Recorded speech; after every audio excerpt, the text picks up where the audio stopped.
Alright folks, we might get started. Just to introduce myself briefly for those of you who haven't met me. My name's Steve Hind. I'm a second year at HBS and I'm the chair of Altruism for the Social Enterprise Club. I just want to welcome you all here. Thanks for coming along. I think some of you are at HBS, but it looks like a lot of you aren't, which is also great. If you are at HBS and are interested in this space and in particular want to take action based on what you hear from Charlie today, I'm the person to speak to. You can find me pretty easily or come and grab me after the event. But to introduce our speaker, I'd like to introduce Eric Gasfriend. Eric is the co-founder of Harvard University Effective Altruism, which is a university-wide graduate student group focused on effective altruism, has been in that role now for a couple of years, and organises great events like this one. So, Eric, thanks. Thanks, Steve. So as Steve mentioned, I started Harvard University Effective Altruism Student Group, which is the grad student effective altruism group at Harvard. Effective altruism is all about trying to maximize your social impact, trying to do the most good you can with limited time, energy, and resources. So to that end, we organize events like this one about charity evaluation, career choice, things like that. And we also have a program called the Philanthropy Advisory Fellowship, where we recruit Harvard grad students from any of the grad schools to help advise philanthropists and foundations on where they should be giving their money and how to think about that strategically. So if you're interested in that, apply over the summer for next semester. In the past, we've worked with YouTube, and currently we're working with Draper Richards Kaplan Foundation, which is a venture philanthropy group in the Bay Area. I'd like to introduce our speaker, Charlie Bresler. After earning a PhD in clinical psychology from Clark University, Charlie became the director of behavioral medicine for the California School of Professional Psychology in Fresno, where he was a full-time professor for 7 years. Before departing the world of academia, Charlie founded the Anxiety and Stress Disorder Clinic, a treatment and teaching clinic for the center. Upon leaving the center, Charlie was recruited to the Men's Warehouse, where he was head for human resources, stores, and marketing. Ultimately, he became president. In 2008, Charlie stepped down from this role to pursue a more socially oriented venture, but he remained a consultant to the CEO and senior executives at Men's Warehouse since that time. Charlie worked as a consultant to the CEOs of 2 social ventures before becoming the executive director of The Life You Can Save. Through his financial support and leadership, Charlie has helped the philosopher Peter Singer develop this organization from the ground up. With his keen understanding of human behavior, organizational development, and his consensus-building leadership style, Charlie continues to guide The Life You Can Save today. And with that, I'd like to introduce everyone, Charlie Bresler. Thank you so much. Thanks. So, this will move it? Yep, that'll move it. I'm a real technology whiz, so thanks. I just think it's good, even though there's just a few of us here, for me to get a sense of your interest, because this talk is a bit bifurcated, not to make, kind of like my own life has been, although it's more than bifurcated, but between the business, Men's Warehouse side, and the Life You Can Save side. So how many, if somebody put a gun to your head and said you have to choose one or the other, not that they're mutually exclusive, which one are you more interested in? The Men's Warehouse, how many people are more interested in the Men's Warehouse part? Okay, and the rest of you presumably are more interested in the Life You Can Save part. So 2 people primarily interested in the Men's Warehouse stuff. Okay. Can we have a show of hands for people who are more interested in the Life You Can Save part, in case some people just aren't raising their hands? Okay, so this morning I talked to a larger group at MIT, and I felt like I spent too much time on the Life You Can Save stuff. But I really think the best thing to do is, for those of you that are interested in the Life You Can Save, is that we don't think of this as just a cross-sectional talk, but we think of it as a longitudinal discussion, because I'm not talented enough to convey all I want to convey, particularly when I'm going to talk about the Men's Warehouse for a bit. So I have a whole bunch of business cards that I'm going to put out, and I hope each of you will take them, and some of you will actually use them. It's got my Skype, my cell phone, and my email address, and this is my job in life now, other than hanging out with my wife and my family and being a long-distance walker with my torn tendon over repairs. But, so I really love doing this, and so you may not want to reach out, but if you don't reach out because you're worried about like bothering me, don't let that be a reason. I'd love to continue the dialogue, and as I said, I'm not in any way talented enough to make this worth your while unless we continue the dialogue. So with that said, let me just say a word about my story. And Eric, I want to thank you because you helped me kind of with the outline here. So if there's anything wrong with how I've done this, it's all Eric's fault. And so I'm taking, only the good parts have to do with me. My story basically is I grew up in New York in a pretty typically, as Orwell might say, lower upper middle class family.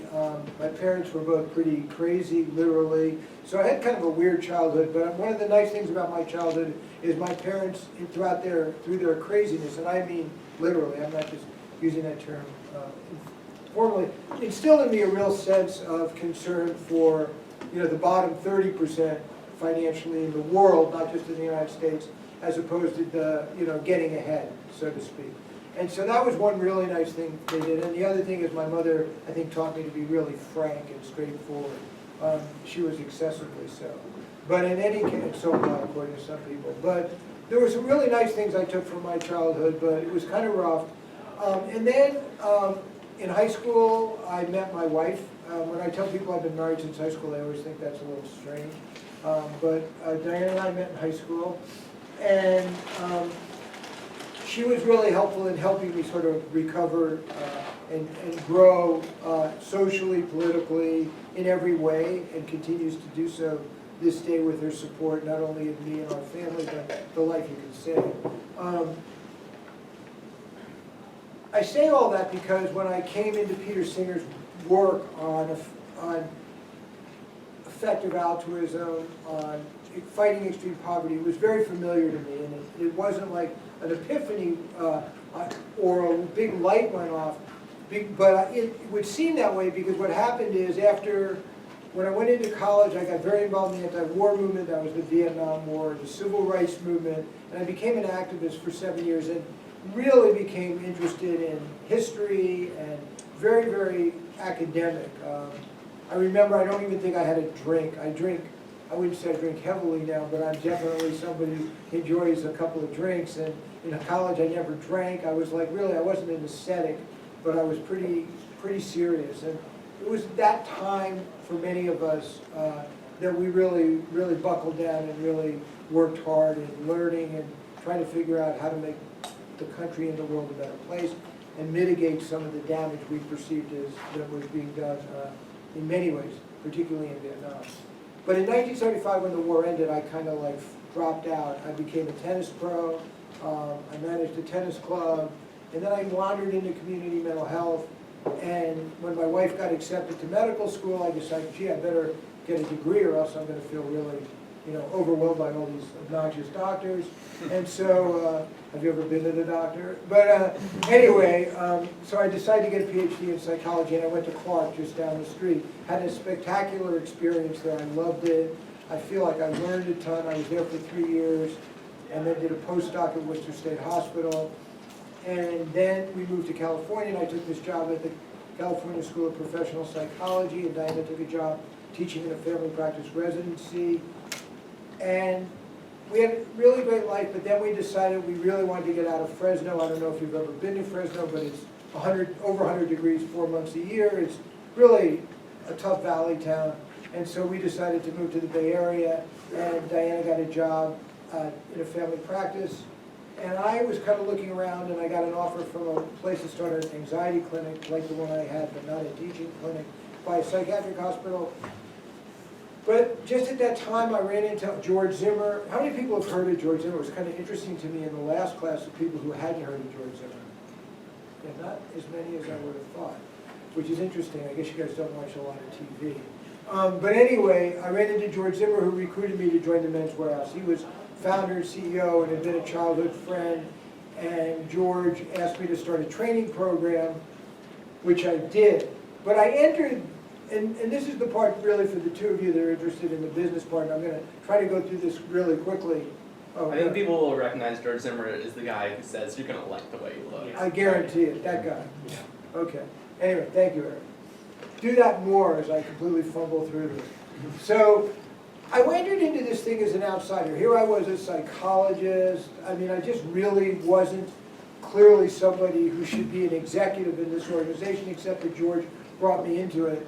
And so this slide, before Eric and his friends messed with it, said something about everything I knew I learned in kindergarten, based on that Fulham book. But I really just got the basics. Really, I worked hard to just do the very basic things, and one of which was to make sure I outworked everybody, and that wasn't easy to do because people worked really hard. And another was, I know this sounds kind of corny, but make sure I obeyed the golden rule, that no matter how frustrated I was, I really tried to be a good listener and really demonstrate that I cared about other people's opinion, even though I was given probably more authority than I should. I was a consensus builder, and that was part of the culture of the company anyway. And we had a culture where, we call servant leadership, and you probably read about that in your studies here in graduate school, but just think of it as leading by example is the best way to think about it. So I never wanted to ask anybody to do much that I wouldn't do myself, and so I would stay in the stores really late, and et cetera, you get the idea. So it's really just a matter of like rolling up your sleeves and making sure that you're behaving decently. But you got to do more than that, and so what I did is I took my social psychology and realized that the sales culture was incredibly rich, but it was really disorganized. And so we started the training I did, rather than get into management training, which is what I think George had in mind when he hired me. I realized all the action was in the stores. And so I started with a lot of help from the field, a sales training program that was based on the principle of personal best. And this is what we did. We took 23 behaviors, we defined 23 behaviors that would help you sell a second suit or a suit in a sport coat. Most people come in, they want just one. We were vicious in a quiet sort of way. So we had 23 strategies for selling 2 suits. We also had a lot of strategies for selling concepts. Women tend to buy things in concepts, men tend to buy items, but you do more business when you sell concepts. So we had this thing called shirt stacking / concept selling, and we defined all the behaviors associated with that would lead to increased concept selling. We had very defined metrics that we followed for multiple selling and shirt stacking. And the really good news is that it raised the average ticket 13%, which is astounding in a retail environment when you're not raising prices. And everybody got behind it. It took about a year and a half to begin to develop the language like selling behaviors and the things that people look for people to get away from comparing themselves to other people and really look at their own behavior and just try to do a little better than they did before, to get the regional managers to stop forcing people to do X, Y, or Z, but give them a choice among the smorgasbord of selling strategies, the ones they felt more comfortable with. So if they felt more comfortable selling shoes than they did with selling 3 or 4 shirts, they could focus on that. Anyway, I'm not going to get into the strategies, but it's fun for me to talk about it because it was quite a while ago, but it was fun. And then when I went to Canada and led the integration of this company that we bought in Canada, which was very similar in structure to the Men's Rouse, the program worked there, and interestingly enough, it also raised the average ticket, coincidentally, 13%. So this was one way I made my sort of reputation. You can't just be a good guy and work really hard. You have to find a way, in my opinion, where you're swimming downstream. In other words, you're not doing something that's completely at odds with the culture in the company, but you take your particular expertise and try to blend it into what is already being done. And I was lucky enough to find this very rich sales culture, and since I had done all this research on self-efficacy theory and medical compliance, it was easy for me to transfer it into this environment. Before I go on, is there any questions about that? I don't know if that rings a bell, Max, but that's sort of, I think, similar. And then the other thing was, when I joined the Men's Warehouse, it was a very cowboy, almost fraternity-like culture that was on the line of not really being in compliance with a lot of the HR laws that became more important from a financial point of view for a public company, because in 1991 there were changes to Title VII that allowed for punitive damages. And just one quick anecdote, we had a lawsuit where a Cambodian guy was suing us for discrimination, rightfully so, in a store in Seattle. The managers were horrible, and our vice presidents handled it really poorly. But now I just become head of HR, and so I was involved with our lawyers on the outside trying to figure out how to deal with this case. And I remember this woman, who is now my best friend, who I later recruited to run the HR department, who was an outside lawyer, just freaking out about this lawsuit because the facts were bad. And I kept saying, Carol, we deserve to lose. Why would you possibly be freaking out? And I said, and the good news is if we lose, and we don't lose too much money, then we'll be able to do all the things we want to bring this company sort of into compliance, and George will go along with it. But if we win, they'll say there's nothing wrong. So it was perfect. We lost, and we lost some punitive damages, but we didn't go bankrupt. And I think it was one of those times that I actually understood what was going on, which wasn't always the case. And so what we did is we started creating a termination process, a discrimination, anti-discrimination process. We had a termination process. And we separated store operations from the human resource element. And if you think of human beings and organizations, they usually are fused at the beginning. There isn't a lot of differentiation between a child and its mother, particularly. And then the child begins to develop an identity, and there's increased differentiation, and you see it sort of reach its height in adolescence when children start the eye-rolling thing, particularly girls towards their mother. And all of that is part of this differentiation process. But then, like in organizations, there's a reintegration. So it's sort of, it's fusion, differentiation, conflict with differentiation, because inevitably when you define things, there's some conflict. And what we did at the Men's Warehouse is we reintegrated into store operations, and George made me the head of HR, the head of stores. No better way to integrate it than that, which was very unusual in a company, that the head of stores and the head of HR were the same person. And we always did what the operators wanted within reason. But rather than the HR department driving it, the store operations department drove it, and which was now me. And so it was just a nice blend, and I say this to those of you who are going into the retail business, that I really watch out for the HR departments, because they can really make business tough if they're not sensitive to what the operators want. On the other hand, if the operators aren't complying with what's fair and what's legal, that's also a problem. Okay, I could talk endlessly about that. And then the final thing I think I want to say here, well, is know the data. Don't always trust your intuition, and this is true when you're selecting charities as well.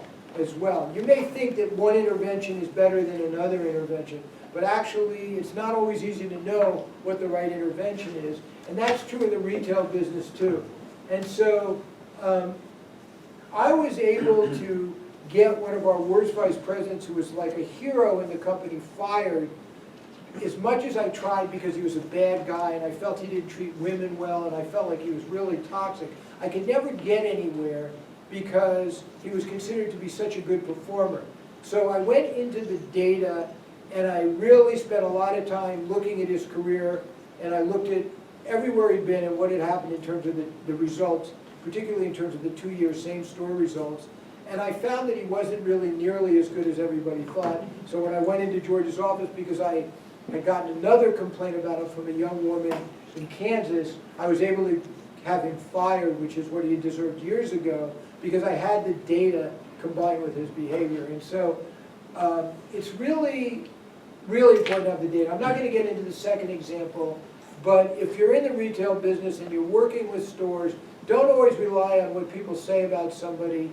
That's really important, and whether somebody's well-liked and well-respected is really important. But don't forget to look at the data in terms of the person's performance, because that doesn't always match up with hearsay as well as how much people are liked, and so, or not liked for that matter.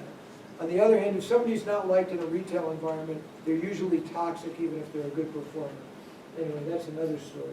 I could talk about this forever. When you're talking about the operators, do you mean like the store managers? I talk about the store managers and the regional managers and the store vice presidents. At the Men's Warehouse, I think one of the reasons we were really successful up until, I don't know, the Joseph Bank transaction as a company is because the operators the people who were closest were the people who had really a big input into what the decision direction was for the stores. And it wasn't like this top-down corporate office telling everybody what to do. And even the sales program, I derived all the information, content, from the store managers and the regional managers and the vice presidents, put it together, but it was a program that they could really relate to. And so that's what I mean, the store operations group. Thanks. Those of you in the apparel industry, I think these are pretty obvious, that the online world is going to change the percentage of brick and mortar, and I think companies need to be very proactive at looking at how they're going to manage their brick and mortar, not just against Amazon, but against just the online community in general. The promotional environment is very challenging in terms of threats to margin as well as online, because once things become commoditized, it really, if your service, as it is at the Men's Ross, is a big part of what you're offering, then the question becomes, can you really charge for it, or has it become such a commodity that people aren't going to want to pay for that service? And the answer isn't yes or no, but it's a matter of how much. And again, it becomes a balance between brick and mortar and online. And you got to really think about it down the road, because these leases are long-term, etc. I can answer any questions people have about, and I can't answer any questions, but I can address that. And then finally, I just note that batting 500 may be great in baseball, or even 400. I think there was a Boston Red Sox guy got a 400 here. I can't remember his name, but I think it might have been like Ted Williams or somebody. But in any case, it's not good in acquisitions. And so this Joseph Bank thing, you can see just looking at the stock price, has been pretty terrible. And my friends at the Men's Ross, including the CEO, is a close friend.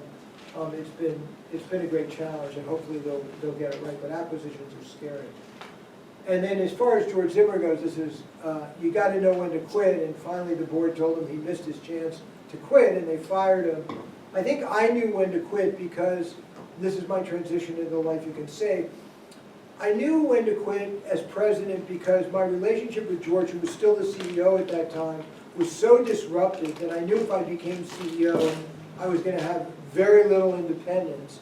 And at the same time, I was getting older, and I was more and more interested in doing something in which I could feel like I went back to my original core values relating to wealth inequality. And so it was the coming together of those two things.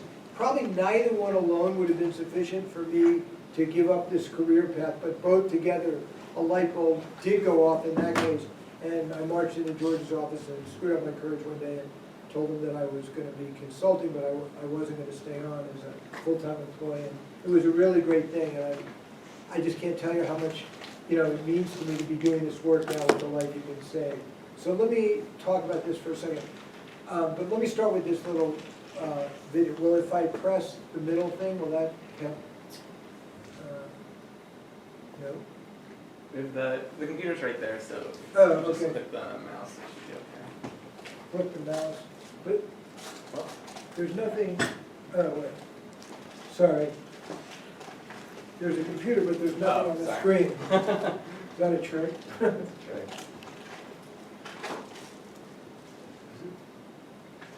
Oh, please.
the Life You Can Save, the organization that I'm working at now, was started by Peter Singer, who some of you have probably heard of. He's a very famous moral philosopher, an Australian guy who teaches now. He's going to be 70 this year. He teaches one semester at Princeton and spends the rest of his time writing and traveling, speaking, and in Melbourne and in and around Melbourne. And he travels around the world speaking, but his children and grandchildren are all in Australia. He's Australian. So, and he's very involved in all kinds of things, including the Life You Can Save. And the Life You Can Save simply is an organization that promotes what we consider to be very effective giving. So if you think of the effective altruism movement as being this movement that is asking the question, how do you do the most good? People are answering it in different ways. Some people think working in the area of extreme poverty. Other people work in animal welfare. Other people work in the area of extinction risk, which can include all the things that are a threat to extinction, like nuclear weapons, environmental concerns, or even asteroids. But the Life You Can Save is very focused on ending and mitigating the damage associated with extreme poverty, people living on less than $1.25 a day. And what's interesting, and I think a good opportunity, is that the people in the developing world that are living on so little money and don't have access to a lot of the health care, particularly that we have in the United States, as well as safe food and water, you can do a tremendous amount of good with very little money. And so the combination of need intersecting with the effectiveness of how far a dollar goes makes the third world or the developing world a really great choice. And so the Life You Can Save promotes the idea of how to think about effectiveness, and it also promotes 17 NGOs that we have determined based upon borrowing information from other organizations like GiveWell.org as being the primary one, that are highly effective. And so we're, in a sense, a marketing agency, and I'll come back to that, but it's kind of a funny thing to think of the Life You Can Save started by Peter Singer as a marketing agency, but I think of us as the beginning of a marketing agency, and my goal is to turn us into a world-class multi-platform marketing agency using digital technology to spread the word far and wide to people that have never heard of Peter Singer. Because currently, without going over this chart really carefully, you can see that giving behavior in the United States is not very thoughtful, for lack of a better term. And the 330 includes foundations, but it's about, I think, $240 billion a year that are given by people in the U.S. to charity. And if you think about that number of, what was it, 125 billion, to cut it in half, it's not even, it's about half of what is actually given away just by individuals. So we're trying to change the way this looks in the long term and get people to be more thoughtful about their giving and more considered about where they give, how much they give, how much money they use for themselves and their families. And I think this chart is, which actually a colleague of mine drew up when I was trying to describe how I wanted to think about this, is, I think, really gets to the crux of the matter, if everybody can sort of absorb it for themselves. Most of us are kind of in here, and most American givings are kind of in here. And if you think of down here, this would be like money I use for myself and luxuries, which, depending upon how you define it, and money that I give or want to leave to my children, goes up into here. And then, not that Harvard doesn't need money, obviously it needs a ton of money to survive, but now we get into the giving to breast cancer because my mom died of breast cancer. We get into giving because my neighbor's daughter's selling Girl Scout cookies, or all the kinds of giving that people do because it's immediate, because they experience the benefit, unlike the girl in the pond. And so the challenge for the Life You Can Save, I think, and all of us who are interested in increasing the amount of money that's given to the developing world in the most effective ways, is how do we get people to experience that there's 6.3 million girls in the pond every year that are dying, and just because they live far away and we're not walking by them that day, we could still save them. And I think part of the problem we face is that the experience just isn't there, right? Intellectually, we can understand it, but emotionally, we're not as compelled as when we see somebody and we want to dive in. If you imagine a huge pond where there's 6.3 million children under the age of 5, all drowning, but collectively we can save all of them or a large percentage of them through very simple interventions like preventing diarrhea or dealing with diarrhea with rehydration therapy once it comes, or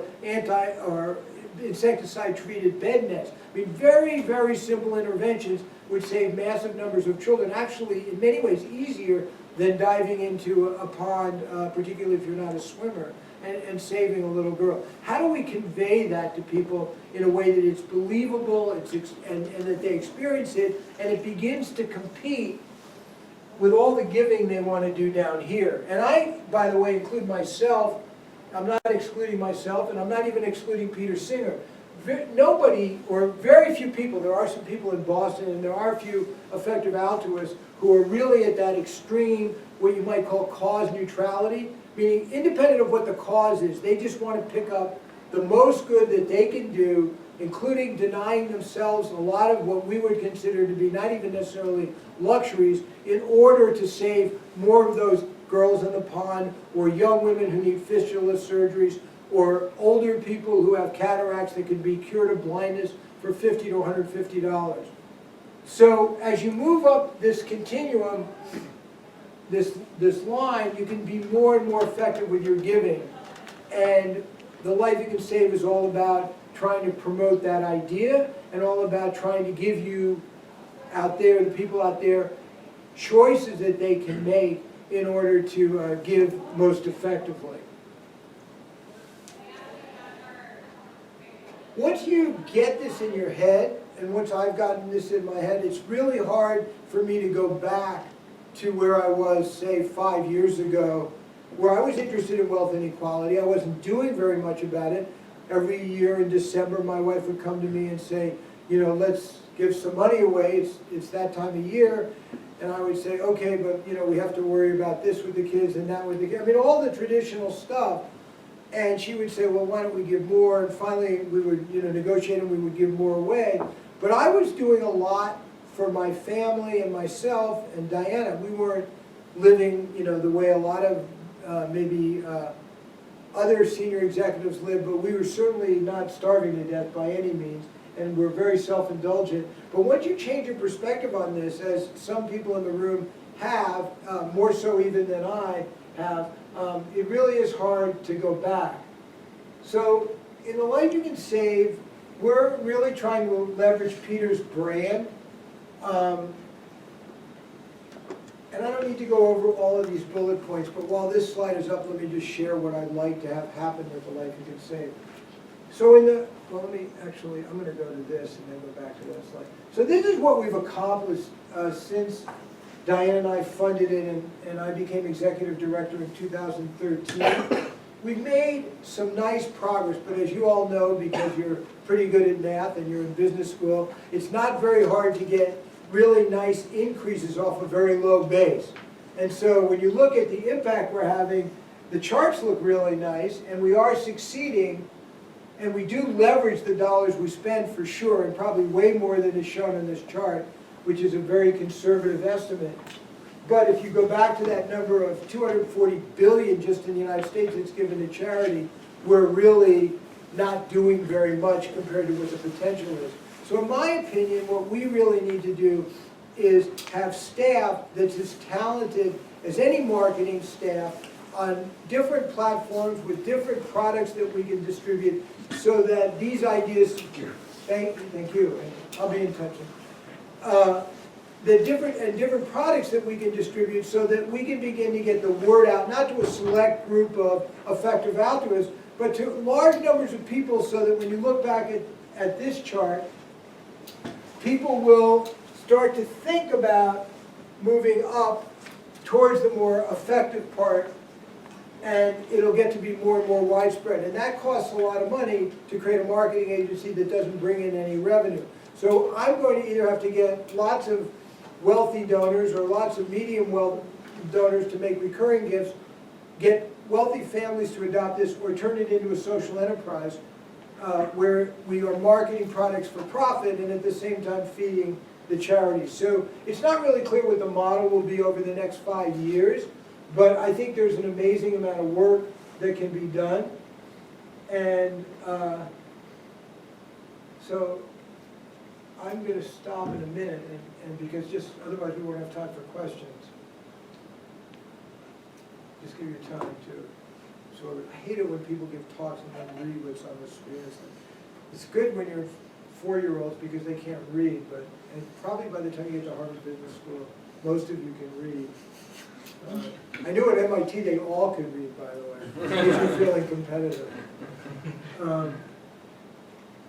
So one of the questions I had, that I've gotten from people is, would I go to the Men's Warehouse again if I had to do all over again and do something that really was just earning to give, if you will, which is a phrase that effective altruists use.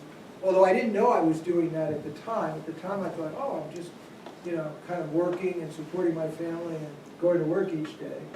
And the answer is I think I probably would do it again because I really like the life I have now, and if all of a sudden I took a left turn 12 years ago or 20 years ago, who's to say I would have this life, with this wife, with these kids, and being here with you and being able to represent Peter Singer. So I would do it all again, but I'm also really comfortable with what my children have chosen to do, and my son is an organic farmer and makes almost no money and lives a very kind of non-materialistic existence and really enjoys being outside and is really happy. And my daughter runs Skagit County's, that's in northern Washington State, affordable housing program. And, doesn't make a lot of money, but has chosen a combination of doing what she thinks is really important work and a really nice lifestyle balance where she and her husband, get home from work at 5:30 every day and go for a run or swim. And, it's a lifestyle balance thing and that they've chosen to do. And I really feel supportive of those decisions. And it's sort of, what advice would I give this audience from where I am right now? And I don't have any advice about what you should do, but I do know that it's really important to stay awake and thoughtful about your choices that you're making and try to think about the fabric of your life and make sure that you won't have, as best you can, you won't have any regrets 30 years from now, and that you're not just climbing the ladder, so to speak, only to realize that the ladder was against the wrong wall. I mean, that's a really big mistake when you've put all that work in and then you realize you've gotten to the top of the ladder and it's like you would have rather be doing something else. So it's not that you can't switch what you're doing, but my only advice would be to be clear on your own course of action and what the consequences of it, good and not so good, would be. And I think having a really nice lifestyle where you're exercising and spending time with your friends and family just can't be beat. And I guess one of the reasons I feel supportive of the decisions my kids have made is that I've seen a lot of very wealthy, very unhappy people. And I think if you read Angus Deaton's work, or and many other people will tell you that after a certain level of income, money doesn't really buy happiness. On the other hand, below a level of income, it can buy a lot of misery. And so it's a matter of figuring out what that balance is. And everyone's going to do that for themselves. But one of the pitches I'm putting in here is that there are a lot of people who are drowning in that pond that can be saved rather easily. And as you're making your choices, I would hope that you'll think about them, and frankly think about them sooner. I thought about them from the time I was 19 years old, and I really gave it serious consideration, but really didn't do very much until Diane and I made this commitment a few years ago. And I feel really grateful that we were able to do that. And basically one way I think about it is we expropriated all this money from the men and women who work in our stores at the Men's Warehouse and now redistributed in Sub-Saharan Africa and South Asia through the life you can save. Not everyone thinks of it that way, but I think of it sort of that way. So let me stop and answer questions either on the retail part or the Life You Can Save part. I know I've gone really quickly, but I'm more and more learning that these are longer talks, as long as the audience can stay awake. So let me stop. Yeah. Yeah, so I guess I'm interested in your sense of the role of business, and I read a lot of skeptical views of big charity and maybe, and then you look at where the greatest successes are happening, and is in industrialization in China. And I teach a program on impact investing to ultra high net worth young people at the Kennedy School. Good. And I'm also advising the impact investing fund that is investing in and upgrading garment factories in Bangladesh, Cambodia, Vietnam, and Indonesia. So we're trying to make money out of turning big factories, like 10,000 person factories, into really ethical but high-tech, sustainable, profitable, efficient. And just interested in your views of that, because it's a very different approach. We believe that we can turn these factories into kind of almost infrastructure for development in those Bangladeshi slum areas and so on, which is a very different approach from sort of making it over here and giving it over there. Well, that's a great question, and fortunately, the way you framed it, I think it makes it an easy answer for me. So I think that both are good courses of action. In other words, sustainable development is the best strategy for bringing people out of poverty. China may not be that sustainable, but they brought a lot of people out of poverty very quickly. And with cost, we can all talk about the human rights, and I don't mean to dismiss them.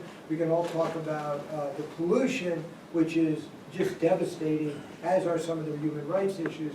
But nevertheless, they've done an amazing job in that area. And I think that business can play a really important role in solving some of the structural problems that, you know, as a democratic socialist, I never really, throughout my life, looked to business to do those things.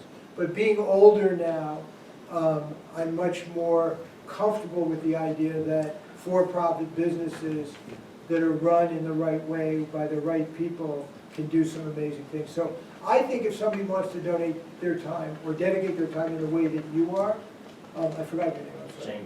James. I think that's fantastic. And I think on the other hand, there are people whose suffering can be alleviated right now, that we don't have to wait for sustainable development, and they can be saved, and the moms and dads that are watching their children die don't have to go through that.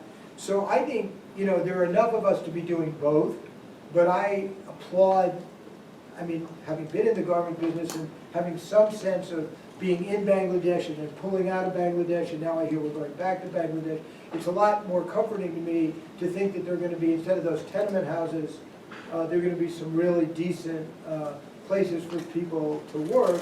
And the more we can demonstrate, as a friend of mine is trying to do, that paying a living wage actually increases production rather than decreases, increases profitability rather than decreases profitability. I think all that work is really important. So that's maybe a long answer to your question, but I'm really glad I'm doing what you're doing, and that those of us at the Life You Can Save are trying to alleviate immediate suffering, and I think there really need to be people doing the kinds of projects you're doing.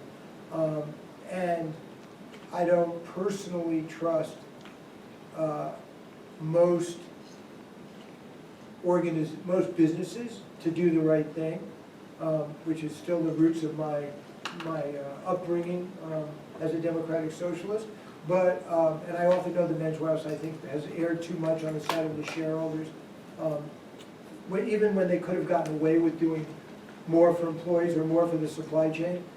But anyway, I think with the advent of B Corps and other ways of looking at things, I think that's great work. And we need employment opportunities for people and sustainable development in order to sustain people out of poverty. So that's my answer. I don't know how that fits with what you think, but I'm really happy that we're both doing what we're doing. And if more of us did one of these two things, I think the world would be a better place. Yeah. Charlie, how do you balance the, just describing these organisations as a great opportunity to save lives and the guilt trip, or the perception it can be seen as a guilt trip. And I guess to put that in context, I talk to a lot of MBAs about giving to effective causes, and it's really hard. If people feel like you're guilting them, they react badly. And at the same time, if you say, hey, it's this great opportunity, then I think you maybe undersell that really there probably is a moral and ethical obligation to do something. And it's not just a cool investment opportunity. So really interested in how you try and thread that needle. I don't think I thread it all that well. I mean, and I don't know, I don't think Peter threads it necessarily all that well either, because it's not easy to do. I feel, this is the maybe this addresses your question in part. Diana and I have this conversation all the time. I want to do X, and she says, like, for example, we're painting a house. It doesn't need to be painted. I mean, it's perfectly okay. It's not nearly as nice as it's going to be after it's painted. It's going to cost $6,000 to paint. So she says, this is a very common conversation. How do you justify painting that house when you could buy X number of malaria-treated bed nets for the same amount of money? And I say, I can't justify it. There's no way to justify it. In fact, there's no way to justify virtually everything we do. That because we're living so far above subsistence that you can't really justify it. So to me, the way I do it, and I'm writing, I don't know if it's a book or a paper or an article or a blog, but right now I'm writing on something about how can we maintain a concept of perfection, or a sort of secular view, if you will, of perfection, of what behaving the ideal way would be, knowing how far we fall short of it, but at the same time going and living a perfectly decent life and not beating ourselves up all the time, but committing to getting better. And so the way I think I handle it, and this isn't the most ethical way, is to keep the ethical issues there and to maintain a concept of perfection. Because even though I'm a secularist, I really believe it's important in every area of our life to know what perfect looks like. Whether it's tennis, whether it's being a spouse, whether it's how you conduct your business, whether it's how you give charitably, how you are as a lover. I mean, in every single area of your life, you should at least have a sense of what perfection looks like, knowing you're not going to get there. But if you abandon a sense of perfection, if you abandon what is right, then you have no chance of improving. And so I'm a big believer in this thing called personal best, which, I saw work for my daughter, who was the worst swimmer on her swim team when she was 7, and won the county championship when she was 12, and again when she was 18 in high school, just through focusing on doing a little better each time. And that's how I view philanthropy, and that's how I view my performance as a spouse. That's how I view what kind of father and friend I am. I just want to get better. And by the way, I'm not suggesting I am getting better every year in any of those areas, but I know that I would lose out if I didn't keep the ethical sense of perfection. So I'm a secularist that's a strong believer in perfection. And, but I'll say on the other hand, being compassionate with ourselves about not hitting it. Because what most people do, it seems to me, particularly people who are secular, or maybe also religious people, we abandon the concept of perfection because it's just too hard to tolerate the gap. And then, we become totally self-indulgent with 50 million rationalizations. And I'd rather say to Diana when I'm painting the house, you know what, I can't justify it, but I'm going to do it anyway. But maybe I'm not going to buy a new car. So I'm driving my old beat-up car that's 14 years old, and that's an improvement over what I might have done a few years ago, because I really like a new car. So I'm going to paint the house, but I'm not going to buy the new car. I know this all sounds terribly self-indulgent because we happen to have more money than, most people. But we're also giving away a lot of money, which is another thing that feels good. I mean, to give away $500,000 now, after all these years of being so self-indulgent, when that's a good chunk of our net worth, I mean, that felt good. Still painting the house, there's no justification for it. But anyway, I don't know if that answers your question, but I really urge people in all areas of their life. I'm 7 pounds overweight, but I don't lose track of what I should weigh. But on the other hand, I don't go around, beating myself up all day long for being 7 pounds overweight. I remember the fact I have a torn tendon in my knee, and I can't walk 60 miles a week right now. So all of those things I think are important, and I don't know. Does that make sense to you? It makes a lot of sense. I mean, I think it's how I think about My essay is life. called Overcoming Normal, by the way. I don't know, anybody who wants to look at it and rip it apart, I'll show. Yeah, I mean, I guess that's how I think about my behaviour. When you see the rationalizations from other people, how do you deal with it? So when you hear the people who say, oh, how do you even know against them? Or, oh, I heard they use the bed nets for fishing, you know, therefore I'm doing nothing. Yeah, one way I said, what would you do if you knew that for a fact it really would save those lives? Like it really is like the girls on the pond. What would you do? What if you could stipulate, as they say in law, to the fact that it would? Would you do anything different? And if they say yes, then I say, well, let's investigate it together. And why don't you talk to Rob, I mean, I have the luxury of saying, why don't you talk to Rob Mather at Against Malaria Foundation, or why don't you do some research on GiveWell's website to try to figure it out, because you've committed to yourself that if you found out it really would save those lives, you would want to do something about it. But if the reality is, even if you knew it would get there and save lives, you wouldn't do something about it, then let's start with admitting that. Yeah. Because I know that if Diana and I gave away $50,000 a year more than we're giving, I mean, I can divide $50,000 by $2.50 usually, and I know how many bed nets that is, and I can't justify that we're not. We could afford to give more money away. We could live differently than we live. So I know what those bed nets do, and I'm still not doing it. So I don't look down on people who are rationalizing because they're rationalizing. I mean, I look down on them for rationalizing. What I'd like to see them do is admit where they're at and commit to trying to get a little bit better. Yeah. I'm just trying to continue to move along the spectrum of becoming wiser with what I do give.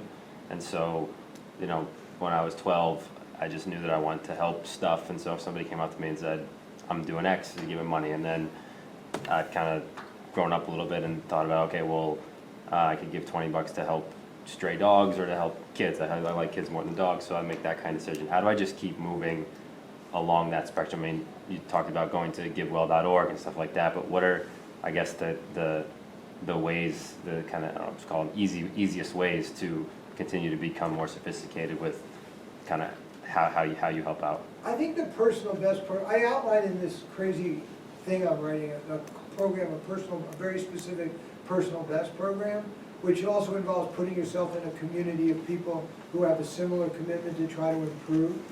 And so I think being in a community with people who share your values, who want to get better at it, I think being public with your desire in the same way that, you know, if you decided you were going to run a marathon, you tell people you're going to run a marathon and you want them to hold you accountable to doing it, and you actually invite them to come watch you run. I've run a few marathons, so I mean, and you know, and so I think that, again, I can outline the steps, but I think that a lot of it is being a little more public, with not in a boastful way, in making some commitments to yourself, putting up some behavioral cues for yourself about what might be involved, maybe a picture of a bed net, or maybe a picture of a young woman who's smiling, who just had fistula surgery, who's now reintegrated into a community. Read through the info sheets on the Life You Can Save's website and really get inspired, because I think they're really good. I mean, I didn't write them, so I can say that. And just like put one up on your refrigerator. Refrigerator's a good place for me because I always go there. And so just wherever you can give yourself those cues and set that program, just like you look like you probably work out, or at least do a fair amount of exercise. I try to stay strong.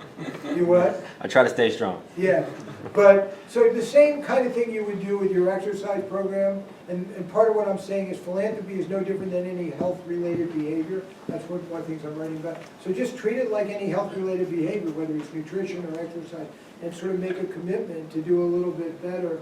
But don't just leave it at that. Do things like leave the cues, commit to the goals, keep a calendar, self-monitor, all the things that you would do to make sure that you're ready for that athletic event, or that you lose those 7 pounds, or same strategies. And if you want, and you write to me, I'll send you the draft of the article. Not that it's so great, but it does have this part about the personal best at the end of it. Plus, I have written some blogs on personal best on our website already, so if you just go to the blog and you put my name in, you can probably find some of that. I'm not saying that's the only place to see it, but that's a place to see it. And if it's my mom or a friend who is just like, you know, I'm gonna give $10,000 this year, and I get hit up by a bunch of different things. It is just as simple as like, actually ask them what they're gonna use the money for, actually go on their website, like, don't just blindly give, or is it, or just kind of the same Yeah, I stuff? think it's a matter of sitting with them and, you know, caringly set some goals. And a lot of it, I think, is for all of us is assertiveness. In other words, being able to say no to people who come and say, you know, my uncle died of MS, can you give $500 for my bike ride for MS, when you know that that $500 could go a lot further in doing 4 cataract surgeries, and you want to give the money to save it. So I think beginning the dialogue in your community, and part of it definitely involves saying no. Being able to say, no, I think that's a really good cause, but I'm going to be giving over here, and good luck. And you don't have to put what they're wanting to do down.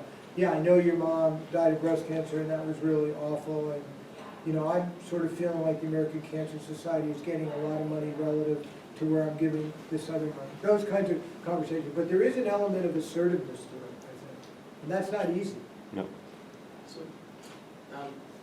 just on that question, kind of a different tangent to my last question, is these issues around governance, especially in developing countries, and structural issues, and I guess the argument that bed nets, for example, is an end-of-pipe solution, and that if there was proper governance, you know, like in Western countries 100 years ago, we didn't have bed nets, and yet we somehow built up these healthcare systems that knocked over malaria and many other things, and diarrhea and cleanliness and sewers, and investing in governance and local capacity. And obviously people are doing that, but I'm interested in your views as an expert in alternatives to giving, how you think of investing in governance and infrastructure compared to those end-of-pipe ailments. I think, So, well, I'm not an expert in many of these things by any means, and